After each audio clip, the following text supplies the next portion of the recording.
आरग विविध कार्यकारी सोसायटी वार्षिक सर्वसाधारण सभा संपन्न। आरग विविध कार्यकारी सोसायटीची वार्षिक सर्वसाधारण सभा 30 रोजी पार पडली।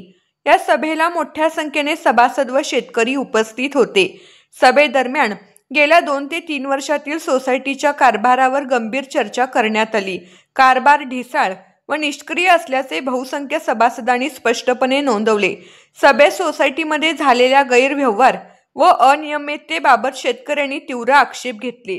सभेत घेण्यात आलेले महत्त्वाचे ठराव: सोसायटीतील गैरव्यवहारांची तातडीने शासकीय तपासणी व्हावी, दोषी व चुकीच्या काम करणाऱ्यावर कडक कारवाई करावी, शेतकरी व सभासदांच्या हिताला प्राधान्य देऊन पारदर्शक व जबाबदार कारभार चालवावा। सभेत शेतकऱ्यांचे प्रश्न, त्यांच्या कर्जासंबंधी अडचणी, खत बी बियाणांची उपलब्धता, पारदर्शक कर्ज वाटप आणि सभासदांचे हक्क याबाबत सविस्तर चर्चा झाली। या सभेत मांडण्यात आलेल्या मागण्या आणि ठरावामुळे सभासदांचा विश्वास दृढ होऊन शेतकऱ्यांचे हित सुरक्षित राहील असा विश्वास व्यक्त करण्यात आला।